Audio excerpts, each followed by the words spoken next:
Hello. Hello. तो आज class 10th का first chapter real number start करने वाले हैं, है ना। बेसिकली आज का जो लेक्चर है उसमें बस अपन क्या करेंगे, जो इस चैप्टर में जितनी भी एक्सरसाइज है उन एक्सरसाइज में जितने भी टर्म्स यूज में आने वाली हैं अपन उन टर्म्स के बारे में जानेंगे, है ना। एक ये वीडियो इस तरीके की रहेगी कि आप पूरा का पूरा गो थ्रू हो जाओगे, उससे क्या हो जाओगे, गो थ्रू हो जाओगे पूरे कॉन्सेप्ट से। और जब भी आप अपन रिवीजन करेंगे ना, तो आप ये वीडियो देख के आए और फिर अपन उसके एमसीक्यू और उसके एक्सरसाइज के चैप्टर फटाफट फटाफट सॉल्व करते जाएंगे। ठीक है, तो स्टार्ट करें। चलो स्टार्ट करते हैं, है ना। तो इस चैप्टर में अपन पढ़ने कौन कौन क्या क्या चीज़ें पढ़ने वाले हैं उसके बारे में बात कर लेते हैं। सबसे पहले कंपोजिट नंबर। आपको कंपोजिट नंबर के बारे में पता होना चाहिए, प्राइम नंबर्स के बारे में जानकारी होनी चाहिए, एलसीएम एचसीएफ के बारे में जानकारी होनी चाहिए, Euclid division lemma is the most important part of the chapter. तो ये तो पढ़ना ही पढ़ना है अपन को अच्छे से। फंडामेंटल थ्योरम ऑफ अर्थमेटिक ये आना चाहिए, रेशनल इरेशनल आने चाहिए, और अपना डेसिमल एक्सपेंशन अच्छे से आना चाहिए। तो इस लेक्चर में अपन थोड़ा थोड़ा देखते हुए निकल जाएंगे कि ये सारी चीज़ें होती क्या क्या है ना। सो बात कर लेते हैं अपने रियल नंबर्स की। ठीक है, अपने पास जो वर्ल्ड में जितने भी नंबर हैं, है ना, जितने भी नंबर हैं उन नंबर्स को कितने पार्ट्स में डिवाइड कर सकते हैं अपन, है ना। एक तो इमेजिनरी में,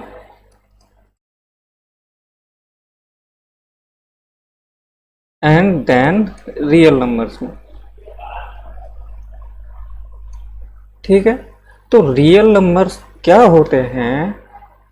अगर अपन एक नंबर लाइन ड्रॉ करें, तो इस नंबर लाइन पे जितने भी नंबर ड्रॉ किए जा सकते हैं वो सारे के सारे रियल नंबर की कैटेगरी में आते हैं। ठीक है, अगर भाई इस नंबर लाइन पे जो भी नंबर एग्जिस्ट करते हैं वो रियलिटी में तो शो हो जाएंगे ना अपन को, है ना, रियल में ही शो होंगे। सो वो सारे के सारे नंबर किस कैटेगरी में आ गए, अपने रियल नंबर की कैटेगरी में। और जो अपन इस नंबर लाइन पे शो नहीं कर सकते, अपन दर्शा नहीं सकते इस नंबर लाइन पे उस नंबर को, वो सारे के सारे कौन सी कैटेगरी में चले जाएंगे, इमेजिनरी कैटेगरी में। सो अपना चैप्टर रियल नंबर के बारे में है, तो अपन रियल नंबर पे कंसंट्रेट करते हैं। ठीक है, रियल नंबर को अपन बेसिकली कितने, है ना, अब यहाँ से भी ये सब डिवाइड हो जाता है। किस किस में, एक तो फ्रैक्शन फॉर्म में रियल नंबर्स होता है अपने, होते हैं ना, एक अपने इंटीजर फॉर्म में, और तीसरा अपना डेसिमल के फॉर्म में। ठीक है भाई, इन अपन जो जितने सारे नंबर हैं उन्हें अपन इसी तरीके से दिखा सकते हैं, है ना। सो ये इनको फर्दर डिवाइड कर दिया, ये तो वो हो गए। अब रियल नंबर को अपन और डिवाइड करें तो रियल नंबर अपने डिवाइड होते हैं किसमें, रेशनल में और इरेशनल में। ठीक है, मैंने ये चीज़ें क्यों बताई आपको, क्योंकि इन चीज़ों के हिसाब से अपन क्लासिफाई करेंगे जो अपना नंबर है वो अपना रेशनल है एंड इरेशनल है। ठीक है, सो मैंने रियल नंबर्स के बारे में क्या बताया, जो नंबर लाइन पे ड्रॉ किए जा सकते हैं वो सारे के सारे रियल नंबर्स होते हैं। ठीक है, और दूसरा, अगर मैं दूसरे डेफिनेशन की बात करूं कि वो नंबर जिनका स्क्वायर करने पे या तो हमें 0 मिले या फिर एक पॉजिटिव नंबर मिले, वो अपने रियल नंबर होते हैं। क्या बोला कि those number that give positive और 0 value after squaring them are known as real numbers. अब मैं जैसे एग्जाम्पल लेता हूँ कि भैया अब मुझे ये बताइए कि √3 है, ठीक है। अगर √3 को स्क्वायर करूँ मैं तो हमें क्या मिलेगा? 3 मिलेगा, वो भी पॉजिटिव का, ठीक है। तो √3 अपना क्या हुआ? एक रियल नंबर, ठीक है। अगर मैं बात करूं माइनस के 1/2 की, अगर मैं इसका स्क्वायर करूं तो हमें क्या पॉजिटिव मिलेगी? प्लस का 1/4 मिलेगी ना भाई, पॉजिटिव वैल्यू मिलेगी। साथ ही अगर मैं 3 का स्क्वायर करूं तो हमें क्या वैल्यू देगा? ये प्लस का 9, ठीक है। आप सोच रहे होंगे कि किसी भी संख्या का स्क्वायर करने पे हमें प्लस माइनस ए मिलता है, चलो हमने मान लिया। लेकिन हम क्या कह रहे हैं, किसी भी संख्या का स्क्वायर करने पे हमें पॉजिटिव वैल्यू मिल जाए तो वो हमारा रियल नंबर होता है। चलो भाई हमें मिल रही है, हमें नेगेटिव मिला लेकिन पॉजिटिव भी तो मिल रहा है, अपन पॉजिटिव पे ध्यान देते हैं, ठीक है। तो जिनका स्क्वायर करने पे हमें रियल नंबर्स जिनका स्क्वायर करने पे हमें पॉजिटिव वैल्यू मिल जाए या 0 वैल्यू मिल जाए तो वो हमारे रियल नंबर हो गए। मैंने 0 क्यों लिया? अगर मैं 0 का स्क्वायर करूँ तो 0 ही तो आता है और ये अपना रियल नंबर है, और साथ ही अपन इसे नंबर लाइन पे भी डिनोट कर सकते हैं, ठीक है। रियल नंबर समझ में आए? चलो बात कर लेते हैं अपन थोड़ी सी आगे कि कंपोजिट नंबर्स क्या होता है। कि वो नंबर जिन्हें हम आसानी से फैक्टराइज फॉर्म में लिख सकें, या वे संख्याएं जिनका हम आसानी से अभाज्य गुणनखंड कर सकें, वो सारे के सारे कंपोजिट नंबर्स होते हैं, ठीक है। या फिर ठीक है, मैं एक एग्जांपल लेते हैं कि अपन 28, ठीक है। अब मुझे ये बात बताइए कि इसे फैक्टराइज करके अपन इस तरीके भी इसको लिख सकते हैं, ठीक है। सो ये कंपोजिट नंबर हुआ। अब और बात बताइए मुझे कि 49 है, 49 को किस तरीके से लिख सकते हैं अपन? 7 × 7, ये फैक्टराइज फॉर्म है, ठीक है। 24 लेता हूँ तो 2 × 2 × 2 × 3 लिखा आसानी से फैक्टराइज फॉर्म में। सो ये हो गए अपने कंपोजिट नंबर। कंपोजिट नंबर में किसी को दिक्कत? अब बात कर लेते हैं अपन प्राइम नंबर्स के बारे में। तो प्राइम नंबर्स क्या होते हैं कि भैया वे पॉजिटिव इंटीजर्स जिसमें या तो खुद एक का भाग जाए या फिर उसी संख्या का भाग जाए, ठीक है। अगर मैं एग्जांपल के लिए मान लूं कि n एक प्राइम नंबर है तो ये या तो एक 1 से डिवाइड होगा, या फिर ये खुद ही उसी संख्या से डिवाइड होगा। वो सारे के सारे नंबर अपने प्राइम नंबर्स में आ जाएंगे, ठीक है। समझ में आ गया composite number and prime numbers में डिफरेंस, ठीक है। दूसरा डिफरेंस देखिए, अभी मैंने क्या बोला कि जो अपना प्राइम नंबर है वो या तो 1 से या फिर खुद उसी से ही डिवाइड होगा। तो मीन्स कहने का मतलब क्या, अगर मैं इसको फैक्टराइज करूं तो फैक्टराइज किस किस में होंगे? 1 × n, ठीक है, ठीक है। और इस n में किसी और संख्या का भाग जा रहा है? नहीं जा रहा। एग्जाम्पल लेता मैं 7 लेता हूं। अब मुझे चेक करना है कि 7 एक प्राइम नंबर है कि नहीं। अब मुझे एक बात बताइए, 7 में किसी और संख्या का भाग जा रहा है? नहीं जा रहा। 1 का जा रहा है, चलो ठीक है 1 का जा रहा है। और दूसरा फैक्टर क्या है कि 7 में बस 7 का ही भाग जाएगा। ठीक है, तो इसके फैक्टर्स कितने बने? 2 फैक्टर, सॉरी अभी आपको 2 फैक्टर दिख रहे हैं, 2 ही फैक्टर दिख रहे हैं ना।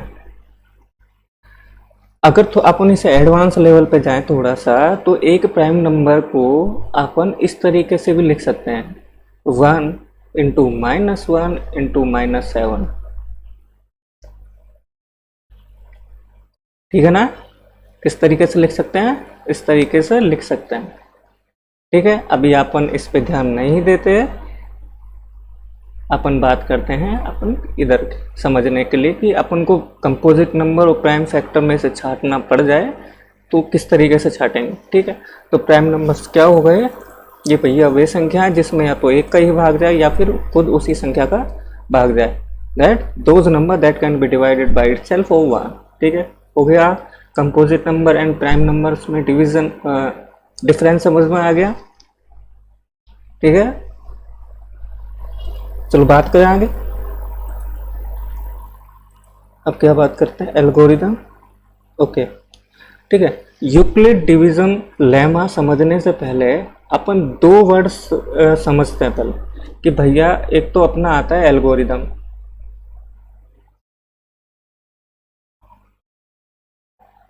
एंड सेकंड आती है अपनी लेमा।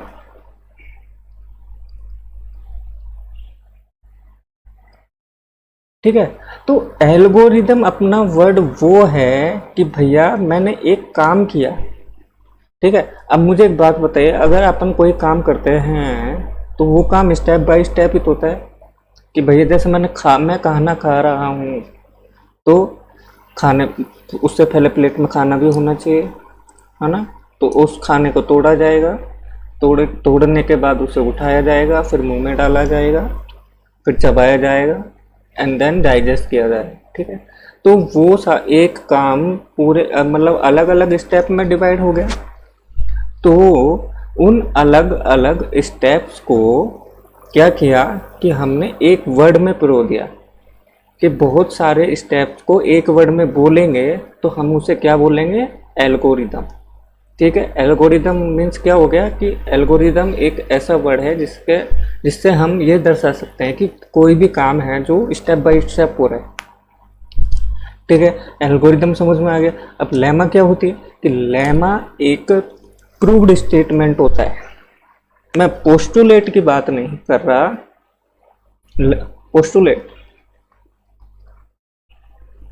पोस्टुलेट क्या होता है कि भैया एक स्टेटमेंट होता है जिसे प्रूव करने की जरूरत नहीं होती। ठीक है ना, मैं पोस्टुलेट की बात नहीं कर रहा, मैं बात कर रहा हूँ अभी लेमा की। लेमा क्या होता है कि भैया हमें एक प्रूव्ड स्टेटमेंट दिया हुआ है और उस प्रूव्ड स्टेटमेंट से हमें दूसरी चीज़ें प्रूव करनी होती है। ठीक है, तो लेमा मीन्स क्या कि भैया एक प्रूव स्टेटमेंट है जिसकी सहायता से हम दूसरी चीज़ें सिद्ध कर सकते हैं, प्रूव कर सकते हैं, वो अपनी लेमा हो गई। ठीक है, एल्गोरिदम मीन्स किसी भी काम को स्टेप बाय स्टेप फॉर्म में करना और उसे एक वर्ड में करना। अरे सूरज दादा, आप इतनी जल्दी कहाँ से आ गए? चलो ठीक है, चलो और एक एग्जांपल समझ में आ गया ना। Lemma, algorithm, step by step. Postulate means क्या होता है? पोस्टुलेट वो होता है कि कोई भी एक फैक्ट है उसे प्रूफ करने की जरूरत नहीं, वो होता है अपना पोस्टुलेट। और लेमा एक प्रूव्ड स्टेटमेंट होता है जिसके थ्रू हम दूसरा एक स्टेटमेंट को प्रूव करते हैं। ठीक है, जैसे अभी ये सूरज दादा यहाँ से उठ के आए थे ना, यहाँ से उठ के आए थे सूरज दादा। मुझे एक बात बताइए कि मैं एक एग्जांपल लूँ, कुछ सन राइजेस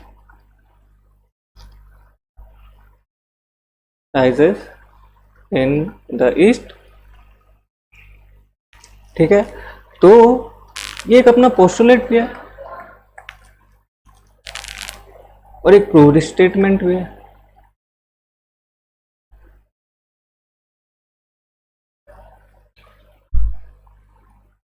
ठीक है ना, तो कि sun rises in the east, ये अपना एक प्रूव्ड स्टेटमेंट है।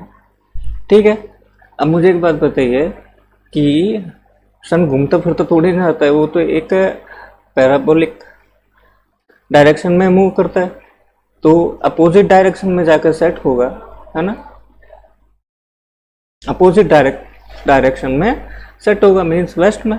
तो मुझे एक बात बताइए कि हमने ये प्रूव्ड स्टेटमेंट लिया हुआ था कि sun rises in the east, तो उसकी हेल्प लेके हमने क्या बोल दिया कि भैया जो हमारा सन है वो हमारी वेस्ट में सेट हो जाएगा।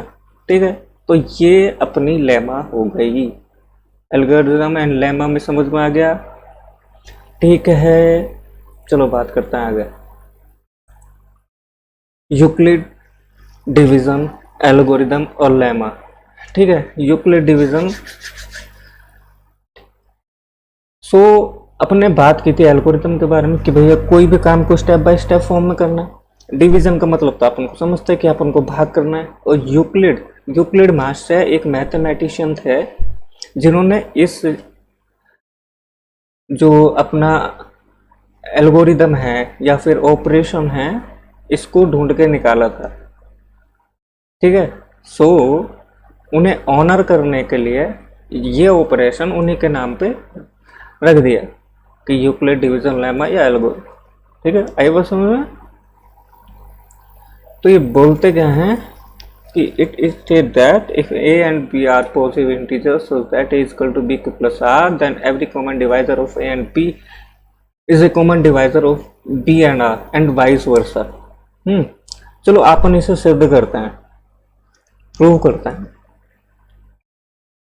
कि भैया a is equal to b plus r है।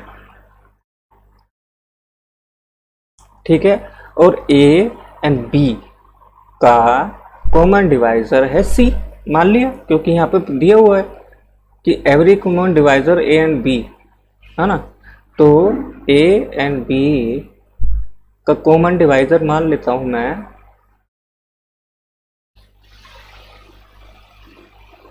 c है ना, कि भैया a है वो c से डिवाइड हो रहा है। अगर c से डिवाइड हो रहा है तो कोई एक क्वेश्चन तो आएगा, तो हमने क्वेश्चन मान लिया Q1। ठीक है, सिमिलरली b में मैं c का भाग दूं तो कोई ना कोई भागफल तो आएगा, तो उसे मैंने मान लिया Q2। ठीक है, तो यहां से a की वैल्यू क्या आई अपनी कि a is equal to c Q1 and b की वैल्यू आई b is equal to c Q2। ठीक है, अब मैं इस इक्वेशन को मॉडिफाई करके इस तरीके से लिखूं कि r is equal to a minus B Q, लिख सकता हूं ना। एंड यहां से a एंड b की वैल्यू रख लेते हैं अपन। a की वैल्यू क्या आई अपनी c Q1 और b की वैल्यू क्या आई थी अपनी, b की वैल्यू आई थी c Q2 and then q। अगर मैं यहां से कॉमन लूं तो c is common and Q1 minus Q2 Q। ठीक है, और यहाँ पे आ रहा है r। अब मुझे एक बात बताइए, अगर ये इसके मल्टीप्लाई में है, अगर मैं इसे यहाँ लेकर आता हूँ तो ये इससे डिवाइड होगा।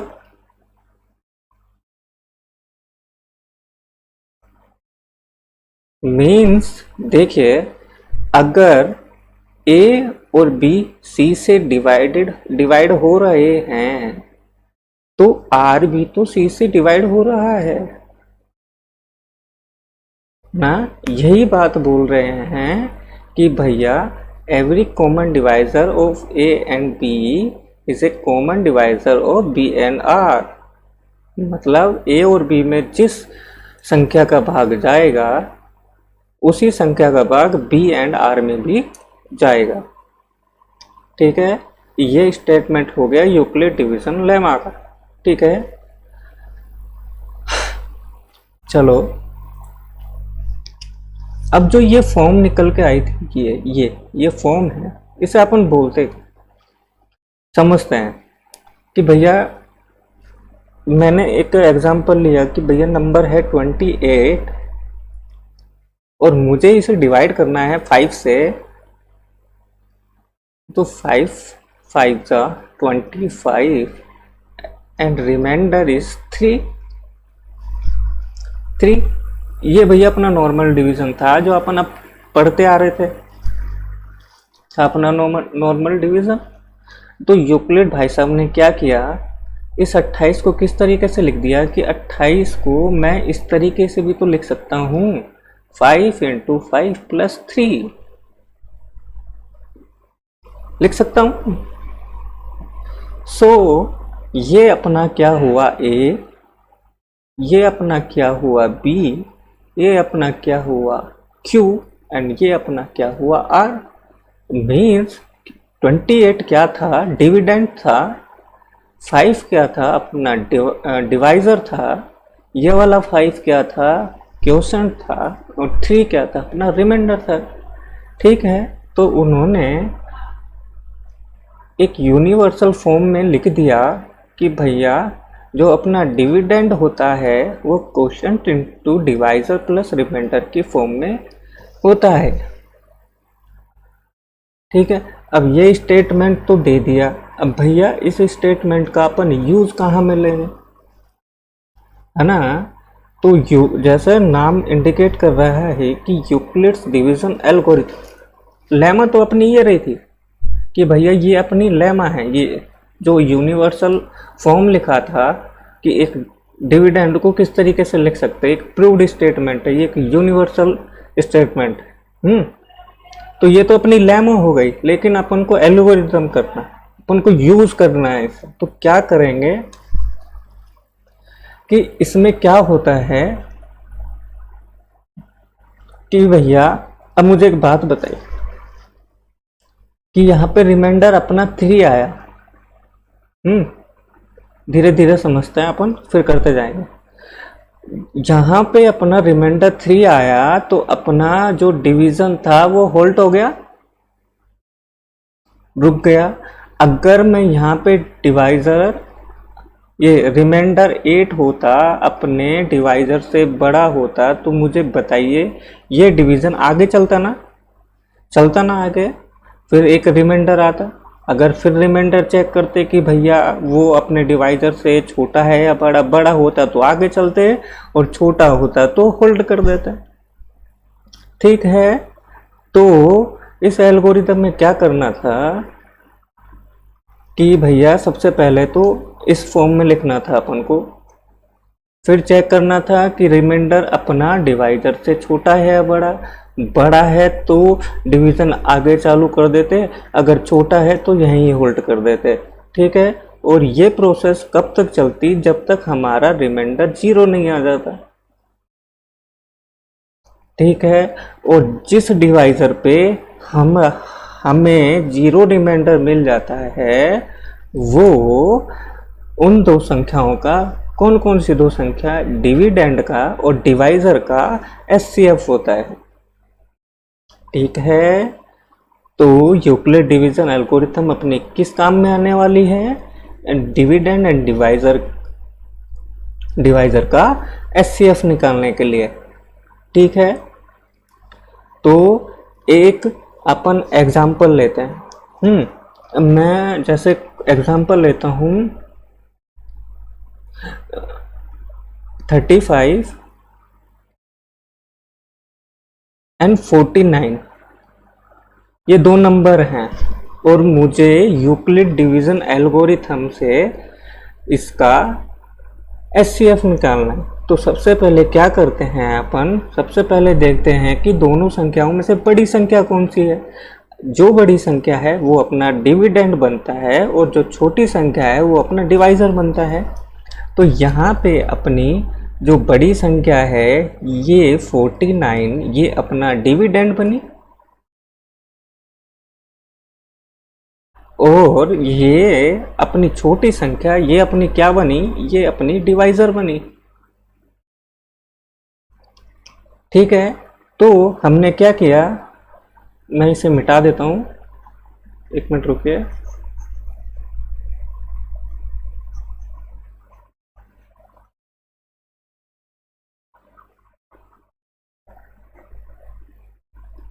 हमने क्या किया, अपनी नोटबुक में एक लाइन खींची यहाँ पे और ये लिख दिया हमने कि 49। चलो ये मान लिया कि ये क्वेश्चन अपने बोर्ड एग्जाम में आ गया, मान लीजिए लेट से ये अपना क्वेश्चन, तो अपन इसे लिखेंगे कैसे कि 49 is greater than 35, so 49 is dividend and 35 is equal to divisor, भाजक।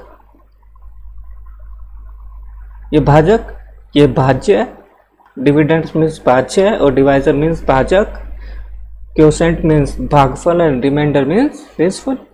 तो यहाँ क्या करना कि 49 में हमने डिवीजन स्टार्ट कर दिया, 1 जा 35 और रिमाइंडर अपने बच गए यहाँ पे 14। अब मुझे एक बात बताइए, फिर उसके बाद क्या करना, चेक करना रिमाइंडर एंड इसमें अपने डिवाइजर में, अगर रिमाइंडर छोटा है तो अपनी प्रोसेस होल्ड हो जाती है, अगर बड़ा होता तो अपनी डिवीजन की प्रक्रिया चालू करते आगे। अब मुझे एक बात बताइए कि 49 को मैं किस तरीके से लिख सकता हूँ, 35 इंटू 1 प्लस 14, ठीक है। तो जहाँ पे हमें 0 नहीं मिला तो प्रोसेस को अपन जो अपनी स्टेप है उसे आगे बढ़ाते हैं। अगले स्टेप में क्या करते हैं, अगली स्टेप ध्यान से सुन, अगली स्टेप में क्या करते हैं, जो अपना रिमाइंडर होता था वो सेकंड स्टेप में क्या बनता है, वो बन जाता है डिवाइजर, और जो प्रीवियस स्टेप में डिवाइजर था वो नेक्स्ट स्टेप में डिविडेंड बन जाता है, ठीक है। तो इस स्टेप में डिविडेंड बनेगा अपना 35, ठीक है। अब करते हैं अपन डिवीजन, 2 जा 28 एंड रिमाइंडर क्या मिलेगा अपना 7, ठीक है। रिमाइंडर इससे छोटा मिला डिवाइजर से तो अपनी प्रोसेस सोल्व हो गई। तो अब अपन यहाँ 35 को किस तरीके से लिखेंगे कि 14 इंटू 2 प्लस 7, ठीक है। अब यहाँ देखिए, यहाँ पे हमें 0 रिमाइंडर नहीं मिला, अगर 0 रिमाइंडर नहीं मिला तो क्या करते हैं, अगली स्टेप पे जाते हैं और अगली स्टेप में क्या करते हैं, जो अपना प्रीवियस स्टेप में जो अपना रिमाइंडर था उसे हम बनाते हैं डिवाइजर, और जो प्रीवियस स्टेप का डिवाइजर था उसे हम बनाते हैं डिविडेंड, ठीक है। अब करते हैं हमारा डिवीजन, 2 जा ये 14 और ये मिल गया हमें 0 रिमाइंडर, ठीक है।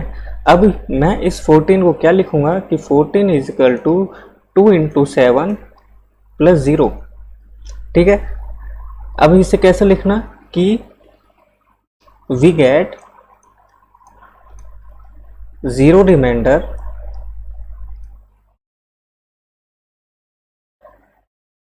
when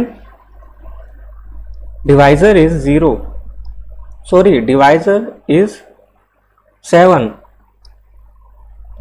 तो मुझे एक बात बताइए, जब हमें रिमाइंडर 0 मिल गया और जिस डिवाइजर से हमें 0 मिला वो डिविडेंड और डिवाइजर का वो होता है एचसीएफ, होता है ना। तो मुझे एक बात बताइए, 35 और 49 का एचसीएफ क्या आया अपना, 35 एंड 49 का अपना एचसीएफ क्या आया, 7, ठीक है। इस तरीके से अपन को यूक्लिड डिवीजन एल्गोरिथम का यूज करते हुए एचसीएफ निकालना है अपने डिविडेंड और डिवाइजर का, ठीक है। समझ में आया आप? चलो आगे करते हैं, और इस अच्छे से अपन जब अपन एक्सरसाइज करेंगे तो अपन को चीज़ें और अच्छे से समझ में आ जाएंगी, ठीक है। चलो आगे। अब क्या है भैया, okay, fundamental theorem of arithmetic. ये क्या बोलती है कि भैया जितने भी कंपोजिट नंबर है ना उन्हें हम इजीली फैक्टराइजेशन फॉर्म में लिख सकते हैं। सभी कंपोजिट नंबर को हम अभाज्य गुणनखंड के रूप में लिख सकते हैं, और जो प्रत्येक कंपोजिट नंबर रहेगा ना वो उनका प्राइम फैक्टर यूनिक होगा। मीन्स मैं ये नहीं कह सकता, देखिए कि 28 एंड 36 टू कंपोजिट नंबर हैं, अगर मैं इनका फैक्टराइज फॉर्म में लिखूं 2 into 2 into 7 and 2 into 2 into 3 into 3। मुझे एक बात बताइए, इनका factorisation in the prime factor form, क्या ये सेम है? क्या ये सेम है? नहीं है ना। तो यही बोला जा रहा है कि प्रत्येक कंपोजिट नंबर को हम प्राइम फैक्टर के फैक्टराइजेशन के रूप में लिखें तो वो एक यूनिक होगा अनदर नंबर से। ठीक है, ये अपना फंडामेंटल थ्योरम ऑफ अर्थमेटिक हुआ। ये थ्योरम हमारी क्यों यूज में आने वाली है? क्योंकि हम इस फैक्टराइजेशन का यूज करके उन नंबर्स का LCM एंड SCF निकालते हैं। ठीक है, अब LCM SCF आ गया तो हम इनकी बात कर लेते हैं थोड़ी थोड़ी सी। ठीक है, अब मुझे एक बात बताइए, अगर मैं इनका प्राइम फैक्टराइजेशन करूंगा तो मुझे डिवाइड तो करना पड़ेगा ना।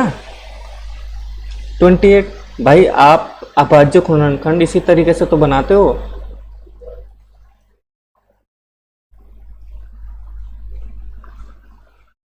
बनाते हो ना इसी तरीके से, तो 20 डिवाइड ही तो करते हो। अगर डिवाइड करते हो तो आपको डिविजिबिलिटी की नॉलेज होनी चाहिए ना। आपने प्रीवियस क्लासेस में पढ़ा होगा कि डिविजिबिलिटी रूल क्या होते हैं। एक बार उन डिविजिबिलिटी रूल से गो थ्रू हो जाते हैं जल्दी से। ठीक है, टू का डिविजिबिलिटी रूल क्या होता है? अगर कोई नंबर दिया हुआ है, उसका जो यूनिट डिजिट है मीन्स लास्ट का इकाई अंक है वो 2 से डिविजिबल होना चाहिए। ठीक है, ये अपना 2 का डिविजिबल रूल हुआ। 3 का डिविजिबल रूल क्या हुआ कि भैया अगर कोई नंबर दिया हुआ है और उनके डिजिट्स का सम 3 से डिविजिबल है तो वो 3 से डिवाइड होगा। मीन्स ये देखिए 6, 4, 10 and 12, digit some 12 and it is divisible by 3। So 2, 4, 6 is divisible by 3। ठीक है, 3 का डिविजिबिलिटी रूल ये हो गया। 4 की बात करते हैं कि भैया अगर कोई नंबर जिसके लास्ट 2 डिजिट अगर 4 से डिविजिबल हैं तो वो पूरी संख्या 4 से डिवाइड होगी। अब देखिए 46 is not divisible by 4, so 246 is not divisible by 4। ठीक है, ये 4 का डिविजिबिलिटी रूल हो गया। 5 का 5 का भाजकता का नियम क्या कहता है कि भैया अगर कोई नंबर दिया हुआ है जिसकी लास्ट की डिजिट 0 हो या 5 हो तो वो 5 से डिविजिबल होगा। 5 का तो इजी है। 6 की बात करते हैं। 6 का क्या होता है? यदि कोई संख्या 2 से डिविजिबल है और 3 से डिविजिबल है तो वो 6 से डिविजिबल होगी। 2 से डिविजिबिलिटी क्या कि लास्ट डिजिट 2 से डिविजिबल होनी चाहिए। 3 से डिविजिबिलिटी क्या कि भैया उस नंबर्स के जो डिजिट्स हैं उनका सम 3 से डिविजिबल होना चाहिए। ठीक है, ये हो गया 6 का। 7 को अभी साइड में रखते हैं, बात करते हैं 8 की। अगर कोई नंबर है उसकी लास्ट की 3 डिजिट, अगर लास्ट की 3 डिजिट 8 से डिविजिबल है तो वो पूरा नंबर 8 से डिविजिबल होगा। ठीक है ना। अब मुझे एक बात बताइए, आपने कुछ नोटिस किया? देखिए यहाँ पे 2 की पावर 1 है ना। सो हमने यूनिट डिजिट, लास्ट की यूनिट डिजिट मीन्स लास्ट के 1 प्लेस को नोटिस किया। यहाँ देखिए 2 की पावर 2 है तो हमने लास्ट के 2 डिजिट को नोटिस किया। यहाँ देखिए 2 की पावर 3 है तो हमने लास्ट की 3 डिजिट को नोटिस किया। ठीक है, तो 2 की पावर जितनी भी होगी हमें उतने लास्ट के प्लेस चेक करने हैं। ठीक है, अगर मैं 16 की बात करूं तो 16 का डिविजिबिलिटी रूल क्या बन जाएगा कि भैया इसे हम 2 की पावर 4 लिखते हैं। अगर कोई संख्या है और इसे हमने 16 से डिविजिबिलिटी रूल चेक करना है तो हम क्या करेंगे कि भैया लास्ट की जो 4 डिजिट्स हैं ये अगर ये 16 से डिविजिबल हैं तो ये पूरी की पूरी संख्या अपनी 16 से डिविजिबल हो जाएगी। ठीक है, अब बात कर लेते हैं अपन 9th की। 9 और 3 का सेम रूल कि अगर उस नंबर के डिजिट 9 से डिविजिबल हैं तो वो पूरी संख्या 9 से डिविजिबल होगी। सेम 10 का इजी है, आप सबको पता है। बात करते हैं 11 की। 11 की द मोस्ट इम्पोर्टेंट। ठीक है, देखिए अगर मैं कोई संख्या लेता हूं 1 2 1 2, तो हमें क्या करना कि भैया मैंने यहां से लिया, इस पकड़ा इस यूनिट डिजिट को और इसके अल्टरनेटिव डिजिट को पकड़ना। ठीक है, इसका अल्टरनेटिव डिजिट को पकड़ना है। मैंने इससे पकड़ा और इसका अल्टरनेटिव डिजिट हो गया ये है, तो 2 + 2 कितना आया अपना 4। फिर मैंने इसे पकड़ा और इसका अल्टरनेटिव डिजिट क्या आया 1, तो हमने इसे लिख लिया 1 + 2। अब मुझे एक बात बताइए, फिर हम क्या करना है, जैसे अब ये तो 4 नंबर की डिजिट है, अगर आगे कोई संख्या होती तो उसका अल्टरनेट लेते, फिर उसका अल्टरनेट लेते, फिर उसका अल्टरनेट लेते एंड सबको जोड़ लेते। यहाँ पर कोई संख्या आती, फिर इसी तरह यहाँ से इसका अल्टरनेट लेते, फिर इसका अल्टरनेट लेते, फिर इसका अल्टरनेट लेते, फिर इसका अल्टरनेट लेते और कोई उनका सम करते तो कोई एक डिजिट आती, कोई एक सम आता ना, कोई एक इंटीजर आता। फिर क्या करते, उन इंटीजर्स का डिफरेंस लेते। अगर उनका डिफरेंस 0 आता या फिर 11 का मल्टीपल आता तो वो संख्या हमारी 11 से डिविजिबल होती। ठीक है, अगर मैं इसी संख्या की बात करूं इसकी, मुझे एक बात बताइए, अल्टरनेट की 4 आया 2 आया एंड 4 माइनस मैंने 2 किया, तो मुझे एक बात बताइए 2 है वो 11 से डिविजिबल है कि नहीं? नहीं है ना। 2 में 11 का भाग नहीं जाता, नहीं जाता। सो 1 2 1 2 में भी 11 का भाग नहीं जाएगा, आप करके देख लिए। 11 1 सा 11 1 सा 11 एंड रिमाइंडर 2 बच गया remainder, it is not divisible. ठीक है, चलो ये हो गया 11 का। 12 का वही 4 × 3 कि भैया 4 से डिविजिबल होना चाहिए। 4 मीन्स लास्ट के 2 डिजिट 4 से डिविजिबल होना चाहिए एंड 3 से भी डिविजिबल होना चाहिए। 3 मीन्स उस नंबर की जो डिजिट्स हैं वो 3 से डिविजिबल होनी चाहिए। ठीक है, ये हो गया अपना 12 का। अब मैं बात करता हूँ 13 की। अब 7 और 13 की दोनों एक साथ बात करते हैं, क्योंकि दोनों का जो रूल है वो सेम है कि भैया मैंने एक नंबर ले लिया 1 0 0 1, मैंने एक नंबर ले लिया, फिर क्या करना, उस नंबर को हमें 3 3 पैकेज के रूप में तोड़ देना। अब मुझे एक बात बताइए, इसमें 4 डिजिट्स है ना, तो मैं इसे बढ़ा के 6 डिजिट्स कर लेता हूँ। अगर मैं इसके आगे 2 0 लगा दूँ किसी को प्रॉब्लम नहीं। मुझे एक बात बताइए, एक 3 का जो पैकेज है ये बना और 3 डिजिट्स का पैकेज एक ये बना। क्या करना, जो अपना जो पहला जो पैकेज है उसमें से दूसरा पैकेज घटा दो कि 0 0 1 में से 0 0 1 घटा दिया। ठीक है, अब मैं 7 की बात कर रहा हूँ, 7 के 7 के भाजकता के नियम की बात कर रहा हूँ। तो उसमें क्या करना कि अगर यहाँ पे रिमाइंडर 0 बचा, 7 या फिर 7 का कोई मल्टीपल बचा, मल्टीपल मीन्स 7 का कोई गुणनफल बचा, तो वो संख्या 7 से डिविजिबल होगी।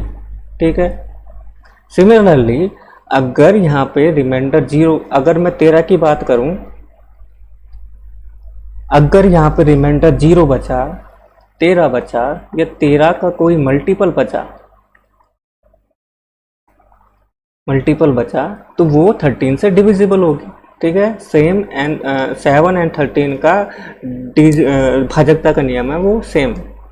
ठीक है, ये बात हो गई अपनी डिविजिबिलिटी रूल्स की। तो मैं अब शिफ्ट हो जाता हूँ एलसीएम एचसीएफ पे कि एलसीएम एचसीएफ किस तरीके से निकालें। अगर मैं एचसीएफ की बात करूँ तो नेम इसका जो इसकी फुल फॉर्म क्या होती है, हाईएस्ट कॉमन फैक्टर। अगर कोई दो संख्या दी हुई हैं, उनमें जो भी उनका हाईएस्ट कॉमन फैक्टर आता है वो ही इनका एचसीएफ होता है। अगर और भी आसान भाषा में बात करें तो वह बड़े से बड़ा गुणनखंड जिसमें उन दोनों का भाग चला जाए वो अपना एचसीएफ होता है, महत्तम समापवर्त्य होता है। और बात करूँ एलसीएम की, लीस्ट कॉमन मल्टीपल, मीन्स अगर कोई दो संख्या दी हुई हैं तो वह छोटी से छोटी संख्या जिसमें उन दोनों का भाग चला जाए वो अपनी एलसीएम होता है, लीस्ट कॉमन मल्टीपल होता है। तो एचसीएफ और एलसीएम को निकालेंगे किस तरीके से? हाँ, एचसीएफ निकालने का एक मेथड तो हमने समझ लिया था कि भैया यूक्लिड डिवीजन मेथड लगा लीजिए। अब बात फंडामेंटल थ्योरम ऑफ अरिथमेटिक के चल रही है तो इससे निकालते हैं। अपन एक एग्जांपल लेते हैं, उसी से ही अपन एलसीएम निकालेंगे, उसी से अपन एचसीएफ निकालेंगे। ठीक है, यूक्लिड डिवीजन वाला जो एल्गोरिथम वाला वही अपन एग्जांपल ले लेते कि 35 था एंड 49 था। ठीक है, मैं 35 की बात करूं, देखिए ये तो छोटी संख्या है इसलिए आपने पहचान लिया। अगर बड़ी संख्या होती तो आप चेक करते कि यूनिट डिजिट क्या है, 5 है तो 5 से डिविजिबल, 7 जा। ठीक है, तो 35 को किस तरीके से लिख लिया, 5 की पावर 1 इंटू 7 की पावर 1। ठीक है, 35 एक कॉमन कंपोजिट नंबर है और उसका हमने फैक्टराइजेशन करके प्राइम नंबर्स की पावर के रूप में उन्हें लिख लिया। यही अपना फंडामेंटल थ्योरम ऑफ अरिथमेटिक होता है। ठीक है, अब मैं सिमिलरली 49 की बात करूं, 7 जा 7 7 7 7 1, तो 49 इज इक्वल टू 7 की पावर 2। ठीक है, अब मैं बात करते हैं अपन एचसीएफ की, कि दोनों में कॉमन फैक्टर क्या है। 5 इसमें है, 5 इसमें नहीं है, 7 इसमें है, 7 इसमें है, कॉमन फैक्टर अपना 7 है। ठीक है, अब बात करते हैं एचसीएफ की, तो क्या करना कि दोनों में देखिए कि सबसे छोटी पावर किसकी है, जिसकी सबसे छोटी पावर है वो ही लेते हैं। सबसे छोटी पावर क्या है अपनी 1, तो 7 की पावर 1, ये अपना एचसीएफ हो गया। यूक्लिड डिवीजन एल्गोरिथम से भी अपना 7 आया था। अब बात कर लेते हैं एलसीएम की।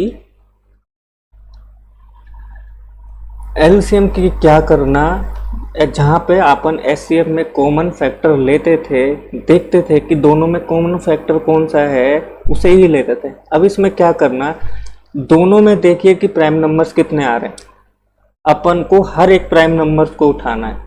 ठीक है, अब देखिए अपने कौन कौन से प्राइम नंबर्स आ रहे हैं, 5 आ रहा है एंड 7 आ रहा है।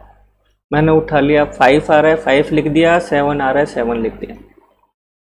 अब चेक करनी है जो अपने प्राइम नंबर दी हुई हैं उनमें हाईएस्ट पावर किसकी है। 5 की दोनों में देखिए 5 की हाईएस्ट पावर कितनी, 1 है, तो 1।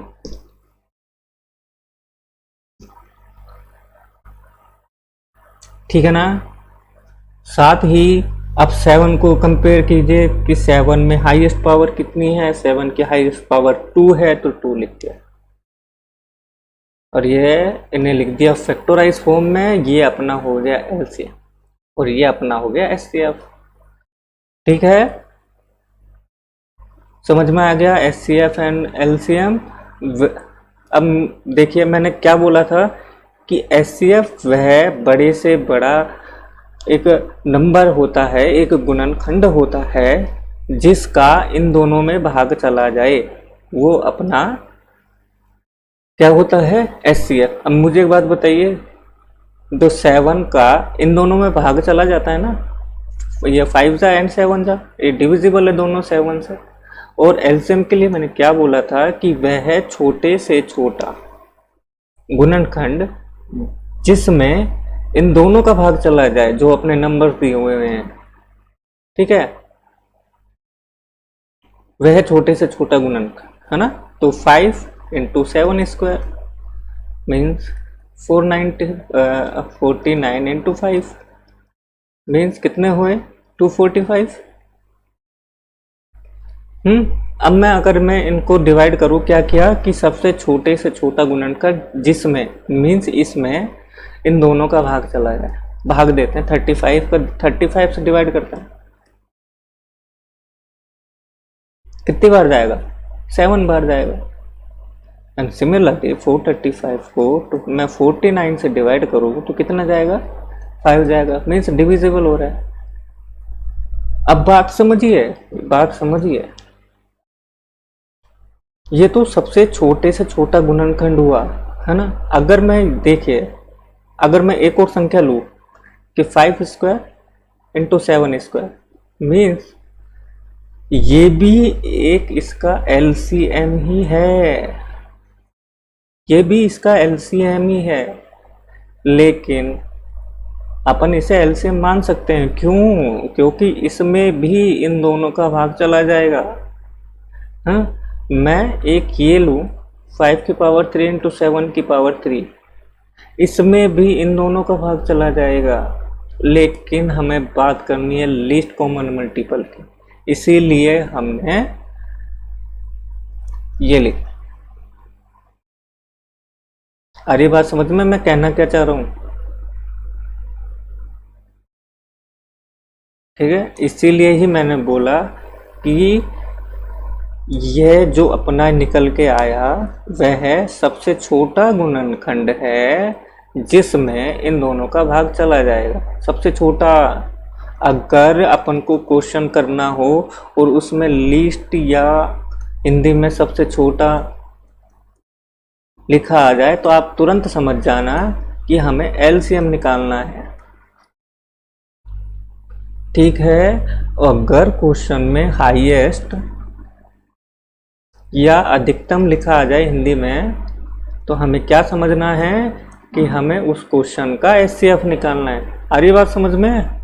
LCM एंड HCF समझ में आया। मैं बात करता हूँ आगे की, आगे भैया क्या है, and rational and irrational number, ठीक है। मैंने बात छोड़ी थी रियल नंबर्स की।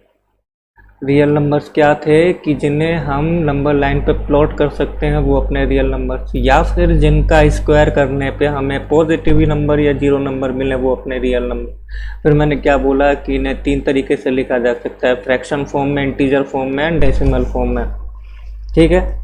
ये तो फॉर्म हो गई, और इन्हें सब डिवाइड किस तरह से किया था, एक रेशनल में एंड एक इरेशनल में। अब मैं बात कर रहा हूँ रेशनल नंबर की, तो रेशनल नंबर क्या होते हैं जिन्हें हम P/Q की फॉर्म में लिख सकते हैं।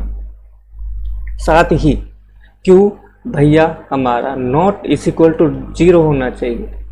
तीसरी चीज क्या कि भैया जो अपने P एंड Q हैं वो को प्राइम्स होने चाहिए। को प्राइम्स का मतलब क्या हो गया कि भैया P एंड Q का जो HCF है वो 1 होना चाहिए। इसका भी मतलब क्या हुआ कि जो अपनी P एंड Q है वो सिंपलेस्ट फॉर्म में होनी चाहिए।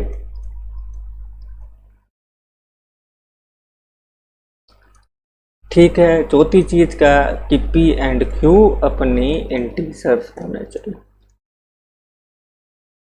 मैंने इतनी सारी रामायण क्यों लिखी?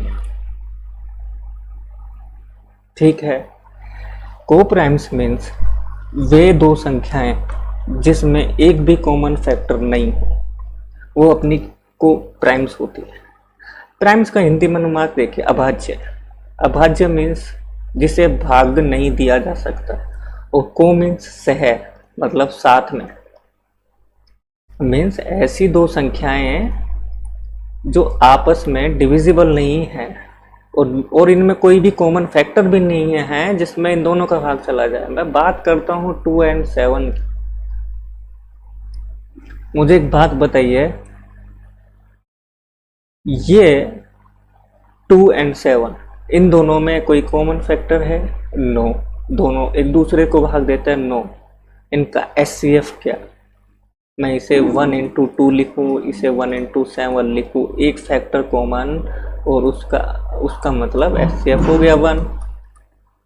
दूसरी बात मैंने क्या बोली थी कि भैया जो अपने P एंड Q है वो सिंपलेस्ट फॉर्म में होने चाहिए। अगर सिंपलेस्ट फॉर्म में नहीं होंगे तो वो कंपोजिट नंबर्स में चले जाएंगे। एंड कंपोजिट नंबर देखिए इसी का करते हैं अपन। मैं इसको 3 से मल्टीप्लाई करता हूँ, 6 into 21। मुझे एक बात बताइए कि को प्राइम्स है कि नहीं? कि नहीं है। क्यों? क्योंकि इनका, चलो आपने पहली बात तो चीज़ सही बोली कि 21 में 6 का भाग नहीं जाता एंड 6 में 21 का भाग नहीं जाता, लेकिन एक बात ये देखिए इन दोनों में कॉमन फैक्टर तो है ना एक, 2 into 3 एंड 7 into 3। ठीक है, मीन्स ये सिंपलेस्ट फॉर्म में नहीं है। सिंपलेस्ट फॉर्म में कब आएंगे? जब इनका HCF 1 होगा। HCF 1 कब होगा? जब ये को प्राइम्स रहेंगे। आ रही है बात समझ में? अब क्यों लिखा मैंने, अब आप चीजें समझिए। जब अपन चेक करेंगे रेशनैलिटी यानी इरेशनैलिटी, तो जितने भी रूट n कोई भी एक इंटीजर हो सकता है। इस फॉर्म में अपन रेशनैलिटी यानी इरेशनैलिटी को चेक करेंगे तो हम बोलेंगे, ये स्टेटमेंट लिखेंगे कि P अपॉन Q की जो अपना नंबर है वो एक रेशनल नंबर है मान लेंगे, और जहाँ पे Q is not equal to 0 and P and Q को प्राइम्स मानेंगे। अगर कैलकुलेशन करने पे P एंड Q को प्राइम्स निकले तो वो संख्या अपनी रेशनल हो जाएगी। अगर को प्राइम्स नहीं निकले तो वो संख्या इरेशनल हो जाएगी। अब बात कर लूँ दो चीज़ों के अलावा, तीन चीज़ों के अलावा रेशनैलिटी इरेशनैलिटी चेक करने का कोई भी तरीका नहीं है। अब मुझे एक बात बताइए, इरेशनल नंबर्स क्या? एक मिनट रुकिए, आ जाए भाई। हाँ, इरेशनल नंबर क्या? रेशनल को थोड़ा साइड में रखिए। इरेशनल नंबर वो होते हैं कि भैया किसी भी प्राइम नंबर का रूट हो,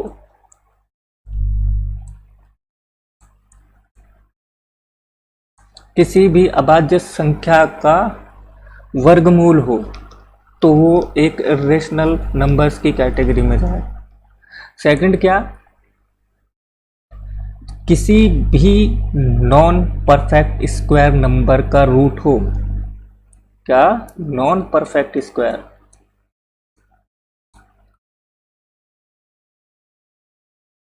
अगर परफेक्ट स्क्वायर होता, मीन्स अगर परफेक्ट स्क्वायर होता और इसकी पावर में इसका रूट लेता, इस रूट का मतलब क्या होता है? पावर की पावर 1/2, तो इसकी पावर 1/2, और पावर आपस में मल्टीप्लाई होती हैं तो मीन्स 2 into 1, और 2 से 2 कट जाता, 1 शेष रह जाता। इसलिए मैंने बोला कि नॉन परफेक्ट स्क्वायर नंबर्स। ठीक है, कैसे चेक करेंगे रेशनलिटी? देखने में, अगर एमसीक्यू में कोई क्वेश्चन आया कि भैया चेक कीजिए कि रेशनल है, रेशनल नंबर है, अगर किसी संख्या का रूट प्राइम नंबर है, किसी प्राइम नंबर का रूट है तो वो इरेशनल, अगर नॉन परफेक्ट स्क्वायर का है तो इरेशनल। ठीक है, अब ये दो चीज़ें यहाँ पे चेक, यहाँ तक छोड़ दीजिए रेशनल को। दो चीज़ें, एक चीज़ इसके बारे में पढ़ी और एक चीज़ इरेशनल के बारे में पढ़ी। अब मैं इरेशनल पे शिफ्ट हो रहा हूँ।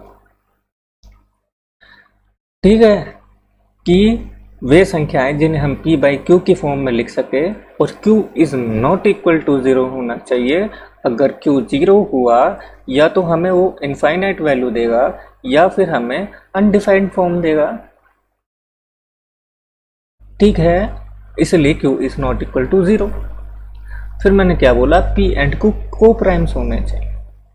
को प्राइम्स होने चाहिए तो मीन्स क्या? उनका HCF 1 होना चाहिए।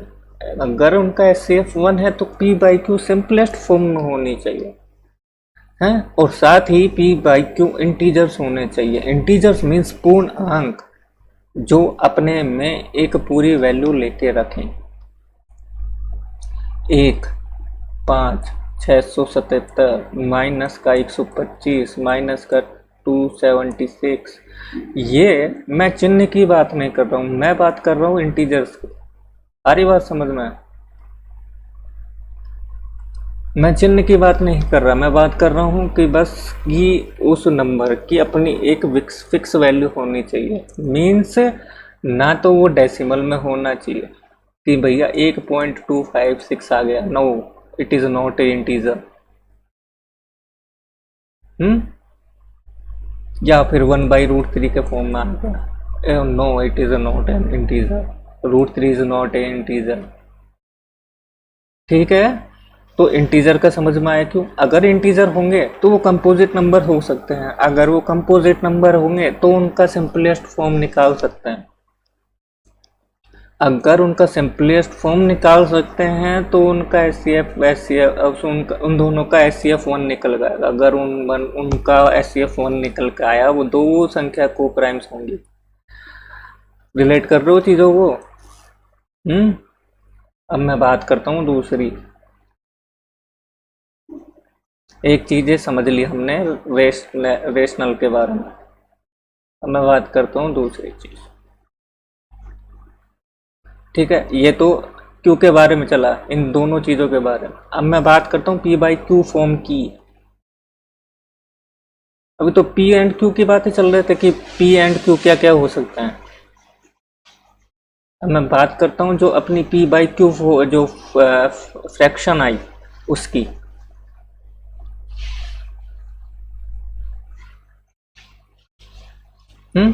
देखिए, ये पी बाई क्यू फॉर्म है।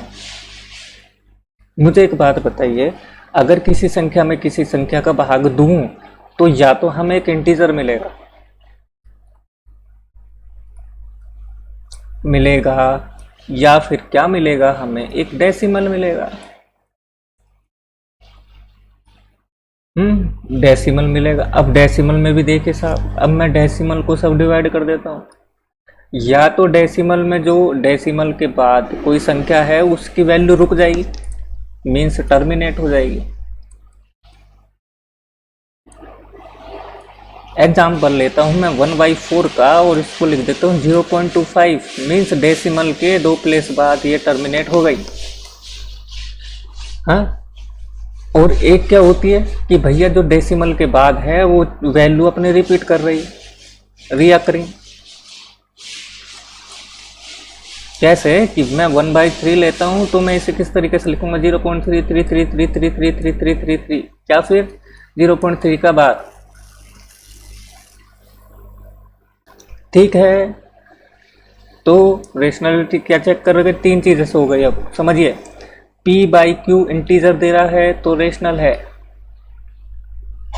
पी बाई क्यू डेसिमल के बाद अगर फिक्स वैल्यू दे रहा है, वैल्यू टर्मिनेट हो रही है, डेसिमल के बाद वैल्यू रुक रही है, तो वो अपनी रेशनल।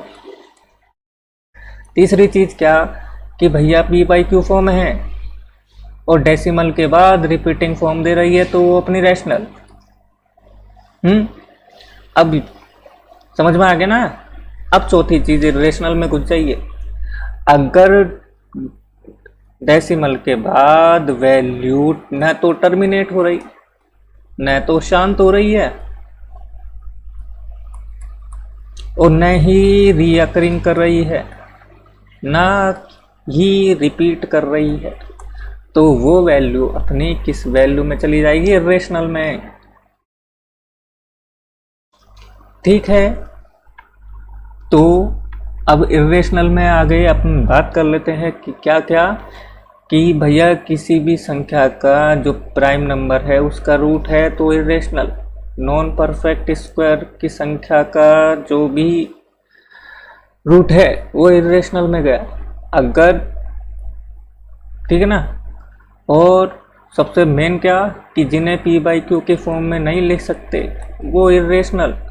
और अगर पी बाई क्यू के फॉर्म में लिख भी दिया, बाई चांस कोई संख्या निकल आई और उनका डिवाइड करके देखा डेसिमल के बाद, ना तो वैल्यू टर्मिनेट हो रही है और ना ही वैल्यू रिअकरिंग कर रही है, तो वो अपनी इर्रेशनल में चली जाएगी। समझ में आ गया? रेशनल एंड इरेशनल में समझ में आ गया ना?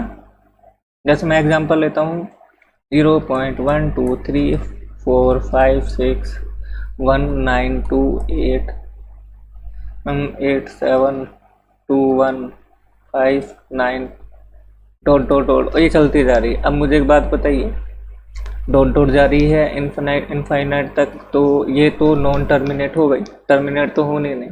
लेकिन दूसरी चीज़ क्या चेक करी कि रिपीट हो रही है। कहाँ देखिए, कहीं से रिपीट हो रही है? कोई संख्या रिपीट नहीं हो रही, तो ये अपनी संख्या क्या हो गई? No irrational number. ठीक है। रिपीटिंग का मतलब क्या होता है कि किसी भी संख्या के ऊपर बार लगा हुआ है, बार वाली संख्या अपनी किस में आ जाएंगी? रेशनल में। अब मुझे एक बात बताइए, एक एक्सरसाइज करते हैं जल्दी से कि भैया -3 और 1/7 और √11 √21 और 0.7298156321 डॉट डॉट, ये वैल्यू चलती जाएगी। अब मुझे बताइए इनमें से रेशनल कौन सी, इरेशनल कौन सी? ठीक है, मैंने क्या बोला? पी वाई क्यू की फॉर्म में लिखा जा सके, -3 को लिखा जा सकता है इस तरीके से, और एक इंटीजर देता है, -3 एक इंटीजर है, सो एक रेशनल नंबर है। मैं बात करता हूँ 1/7 फॉर्म की, पी बाई क्यू की फॉर्म में लिखा पड़ा है। ठीक है, फिक्स वैल्यू नहीं दे रहा, लेकिन चेक करते हैं। 1 7 0 1, अरे 1 है ना, 0 हो गया। 7 3, यहाँ 0 निकाला। 28 2 निकाला, 0 लिया। 2 ज़ा 14, ये लीजिए अपनी 6 आया। 16 8 ज़ा, ठीक है। और 56 4 आया, ठीक है। 5 ज़ा 35,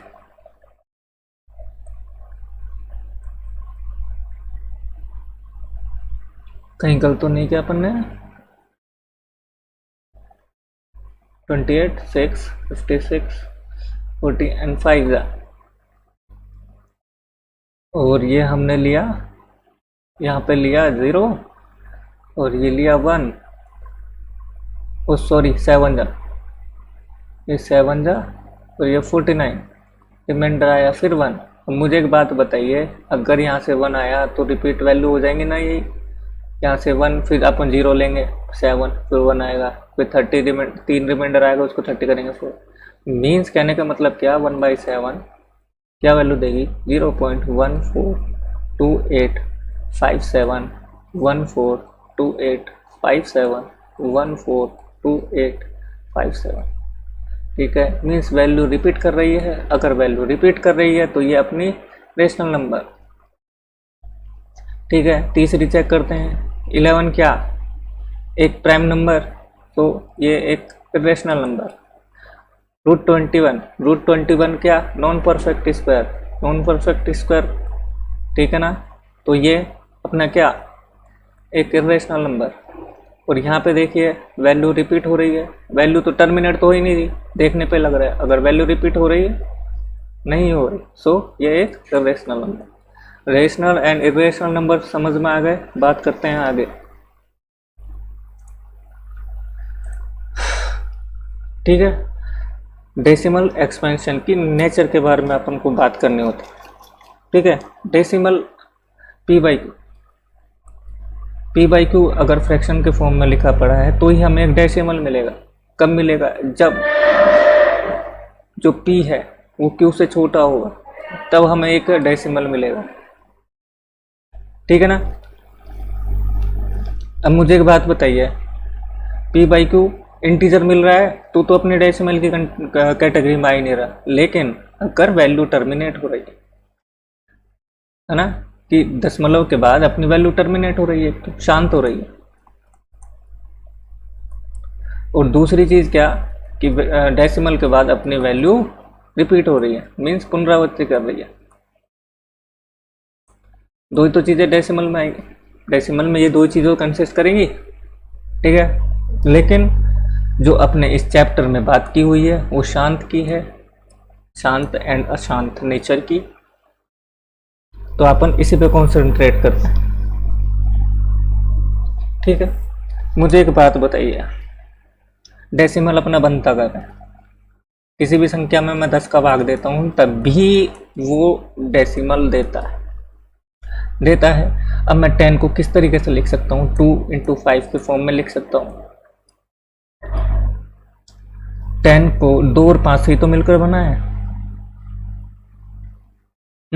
2 और 5 से ही तो मिलकर बना है। अगर 2 और 5 से मिलकर बना है तो सबसे पहले क्या देखना है अपन को? शांत के लिए, टर्मिनेट के लिए, टर्मिनेट। शांत की बात कर रहा हूं, जो शांत होगा वो शांत है और जो शांत नहीं वो अशांत है, ठीक है। तो चेक कर लेंगे जितने भी नंबर दिए हुए आप उसमें अपन को देखना है कि बस चेक करने टर्मिनेट की सारी कंडीशन। अगर टर्मिनेट की सारी कंडीशन फुलफिल करता है तो वो टर्मिनेट है, अगर टर्मिनेट की सारी कंडीशन फुलफिल नहीं करता वो नॉन टर्मिनेट है। तो बात कर लेते पहली कंडीशन की कि भैया अगर पी बाई क्यू की फॉर्म में लिखा पड़ा है तो या तो वो 10 की पावर n में हो। पहली कंडीशन क्या? जो q है वो 10 की पावर n के रूप में होना चाहिए। दूसरी कंडीशन क्या? जो q है वो 2 की पावर कोई भी हो सकती है उसके फॉर्म में लिखा होना चाहिए। तीसरी चीज़ क्या? जो q है वो 5 की पावर n के फॉर्म में होना चाहिए। चौथी चीज़ क्या? q है वो 2 की पावर m या फिर 5 की पावर n के रूप में होना चाहिए।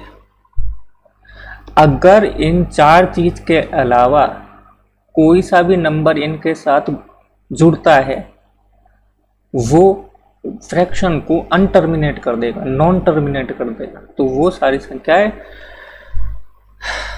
बहुत सारी संख्याएं नॉन टर्मिनेट की कैटेगरी में चली जाएंगी। कब? जब इन चार कंडीशन के अलावा कोई एक भी नंबर इनके साथ गुना हो जाए वो सारे के सारे नॉन टर्मिनेट की में हो जाएगी। एग्जाम्पल करते हैं जल्दी जल्दी कि 10 की पावर n लिया। पहला एग्जाम्पल तेरा कि 10 की पावर 1 दिया, ठीक है। 10 की पावर 2 दिया means q is equal to 10 की पावर 2 मीन्स 1/100 मीन्स 0.01। आई बात समझ में? मैं दूसरा क्वेश्चन एग्जाम्पल लेता हूँ कि 1 की पावर 2, ठीक है, डिवाइड कीजिए 0.5 आया, डेसिमल के बाद वैल्यू हो गई टर्मिनेट, ठीक है ना। बात करता हूँ 1/5 की पावर n की। 5 की पावर n कुछ भी हो सकता है, तो मान लीजिए 2 ले लिया, 1/25 लिया तो ये 0.04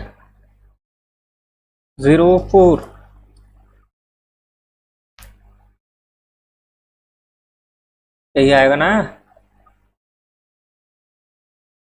2500, ठीक है। बात करता हूँ मैं तीसरे एग्जाम्पल की, 2 की पावर 2 इंटू 5 की पावर 3, ठीक है। मुझे एक बात बताइए, अगर 10 की पावर n है, अगर 10 की पावर n है तो इसमें 2 इंटू 5 की पावर n होगा। मीन्स अगर 2 इंटू 5 की पावर n है तो 2 की पावर n इंटू 5 की पावर n होगा। मीन्स क्या कि हमें डेसिमल में अगर यहाँ पे 10 बनाना है तो 2 और 5 की पावर सेम होनी चाहिए ना।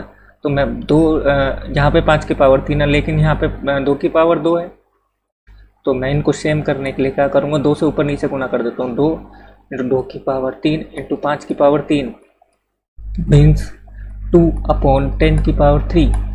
मीन्स क्या हुआ कि 0/002, ठीक है। अब आपने एक चीज और गौर की होगी